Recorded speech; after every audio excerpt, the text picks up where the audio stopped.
नमस्कार, मैं हूं गौतम कुमार और आप देख रहे हैं द लोक नीति। दिल्ली से चलकर लगभग 11 बजे आज मध्य प्रदेश के लिए एक बड़ा सियासी बदलाव लेकर आया। मध्य प्रदेश में भाजपा के अध्यक्ष, जो कि एक ज़माने में राकेश सिंह हुआ करते थे, या यूँ कहें आज 11 बजे से पहले तक राकेश सिंह हुआ करते थे, उन्हें बदलकर अब बी.डी. शर्मा का नाम आ गया है। जी हाँ, बता दें कि मध्य प्रदेश के नए भाजपा अध्यक्ष बी.डी. शर्मा को नियुक्त किया गया है। इसी मुद्दे पर और इस पर बातचीत करने के लिए आज हमारे साथ स्टूडियो में मौजूद हैं हमारे सहमित्र कलीग विवेक पांडे जी।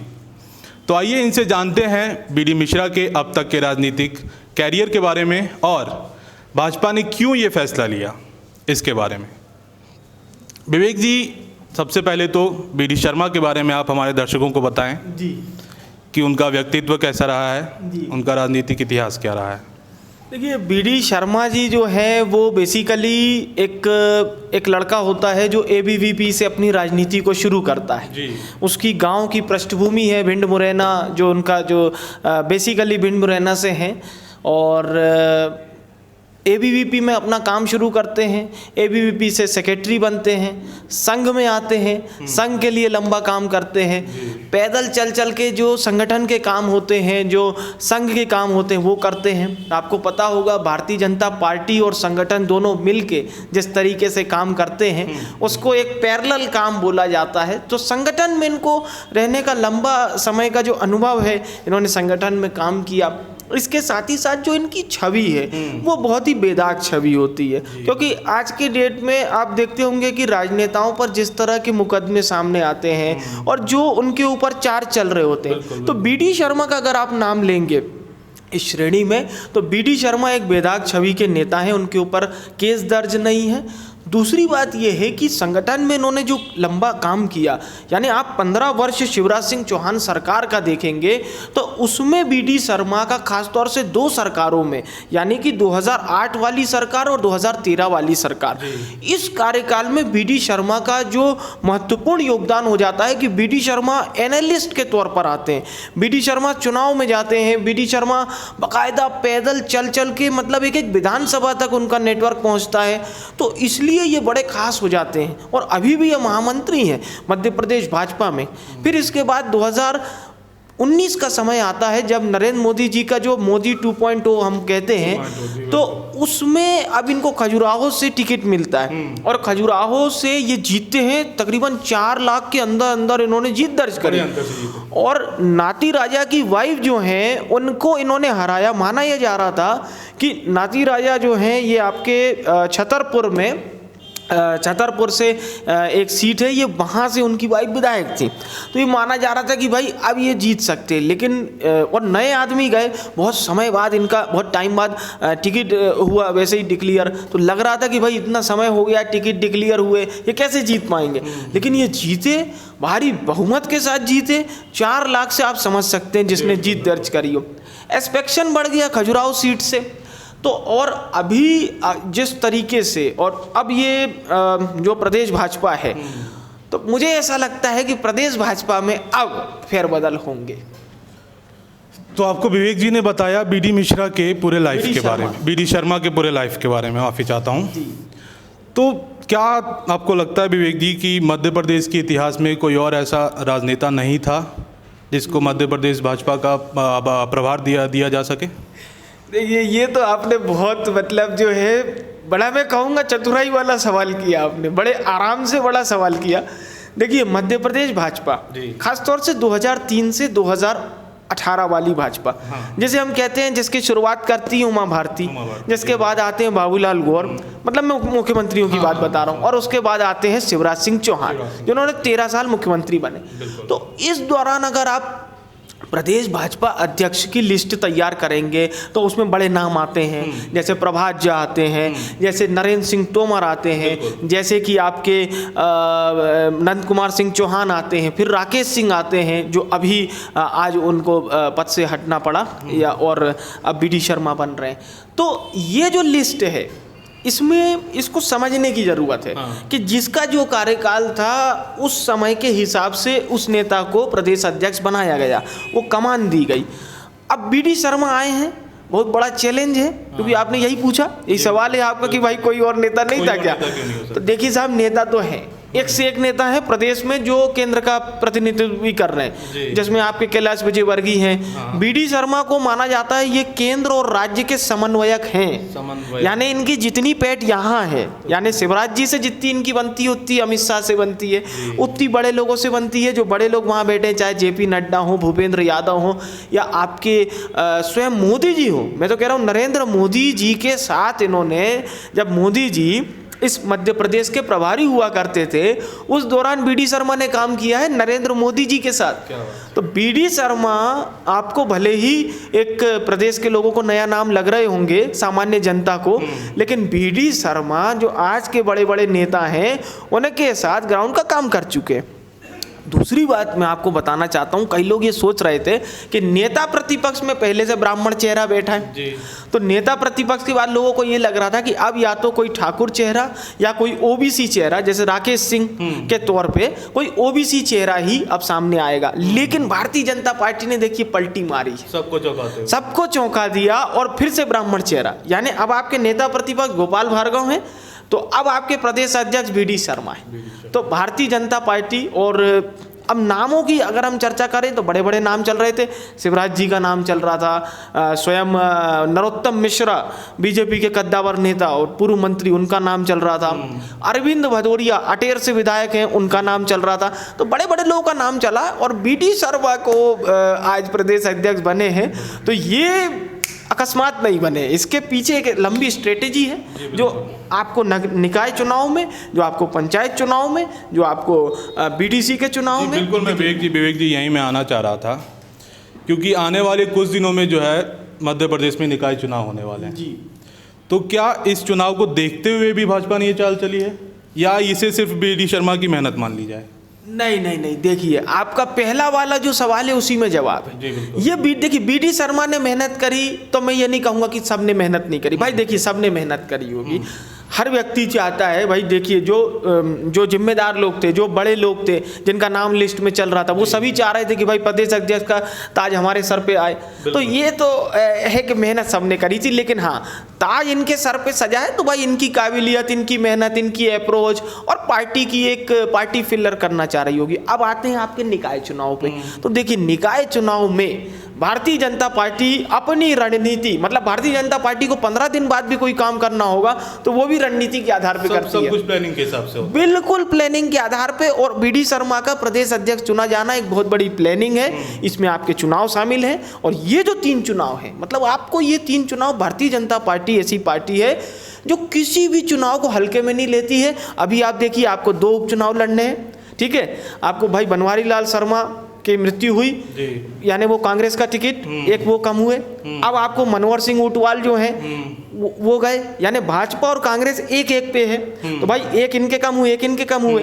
हमने देखा रतलाम का चुनाव जिस तरीके से कांतिलाल भूरिया ने जीता। तो अब ये जो एक वाले चुनाव है, और जो मैहर की सीट है नारायण त्रिपाठी जी की, क्योंकि वो इधर भी हैं इधर भी हैं, कभी वो कमलनाथ जी के साथ बैठते, तो ये समझना पड़ेगा कि भाई आपके बीडी शर्मा बने हैं, बहुत बड़ी रणनीति है।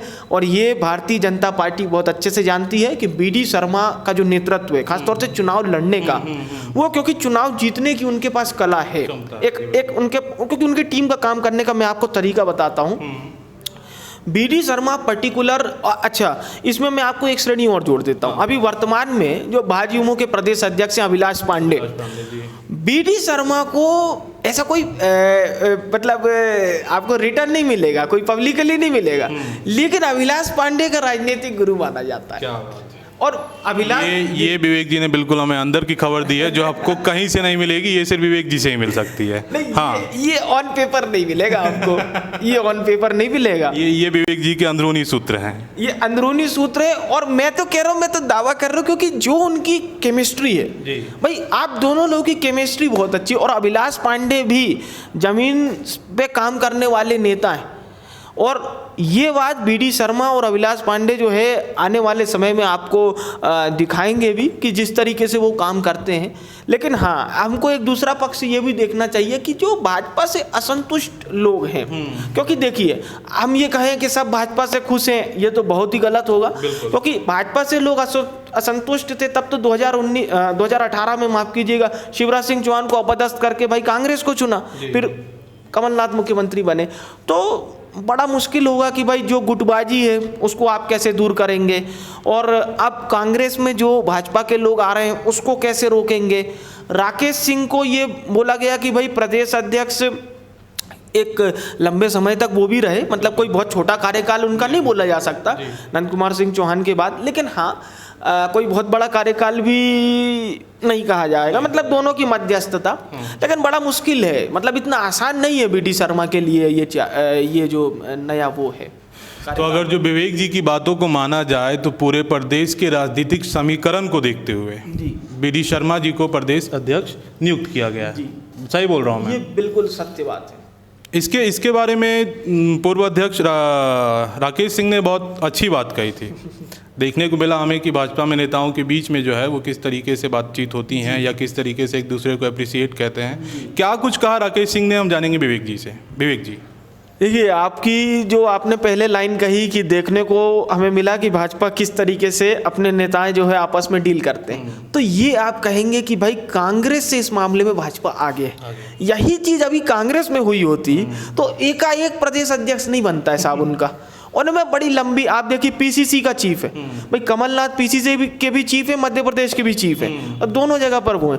लेकिन और ज्योतिरादित्य सिंधिया जैसा व्यक्ति चीफ नहीं बन पा रहा है। और इसे लेके दोनों अलग अलग मंच पे अलग अलग बयान भी देते नजर आए हैं। आज सिंधिया जी खुद बोले हैं कि अतिथि विद्वानों के साथ मैं खड़ा हूँ और कांग्रेस ने जो भी अपने वचन पत्र में वादे किए हैं वो निभाएगी। तो इसको ये भी मान के चले कि ये जो कांग्रेस के नेता हैं उनके बीच में सामंजस्य की कहीं ना कहीं कमी है।